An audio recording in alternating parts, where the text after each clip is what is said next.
नमस्कार विद्यार्थी मित्रांनो, तुम्हा सर्वांचं खूप खूप स्वागत आहे आपल्या या यूट्यूब चॅनलवर। विद्यार्थी मित्रांनो, सावित्रीबाई फुले पुणे युनिव्हर्सिटी अंतर्गत जी ऑनलाईन एंट्रन्स एक्झामिनेशन 2025 ची झाली होती, त्यामध्ये जर तुम्ही MA gender culture and development studies या कोर्सेसची जर एक्झाम दिलेली असेल तर त्याचे रिझल्ट जे आहे तर ते रिझल्ट वेबसाईटवर आलेले आहेत। तर त्याचे रिझल्ट कशा प्रकारे चेक करायचे ते आज आपण या व्हिडिओच्या माध्यमातून बघणार आहोत। सुरुवातीला तुम्हाला सावित्रीबाई फुले पुणे युनिव्हर्सिटीच्या ऑफिशियल वेबसाईटवर यायचं आहे। वेबसाईटवर आल्यानंतर या ठिकाणी बघा ॲडमिशन ही टॅब दिसेल, तर यावर तुम्हाला क्लिक करायचं आहे। यावर क्लिक केल्यानंतर बघा PG ॲडमिशन 2025-26 या टॅबवर तुम्हाला क्लिक करायचं आहे। क्लिक केल्यानंतर बघा लॉग इनचे पेज जे आहे तर ते पेज ओपन झालेले दिसेल।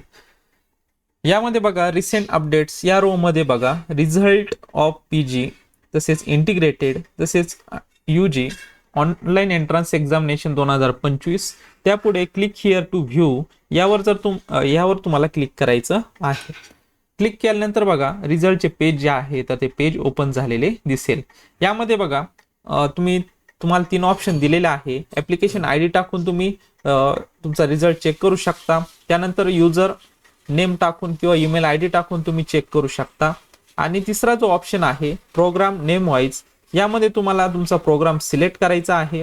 यामध्ये बघा MA gender culture and development studies यावर तुम्हाला क्लिक करायचं आहे। यावर क्लिक केल्यानंतर बघा सर्व विद्यार्थ्यांचे रिझल्ट जे आहे तर यामध्ये तुम्हाला दिसणार आहे।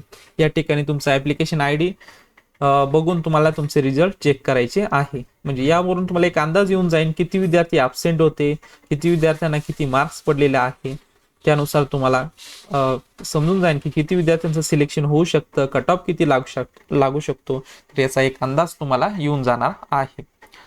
तर बघा विद्यार्थी मित्रांनो, अशा प्रकारे आज आपण सावित्रीबाई फुले पुणे युनिव्हर्सिटी अंतर्गत जी ऑनलाईन एंट्रन्स एक्झामिनेशन 2025 झाली होती, तर त्यामध्ये जर तुम्ही MA gender culture and development studies या कोर्सेसची जर तुम्ही CET दिलेली असेल किंवा एक्झाम दिलेली असेल तर त्याचे रिझल्ट कशा प्रकारे चेक करायचे ते आज आपण या व्हिडिओच्या माध्यमातून बघितलेलं आहे।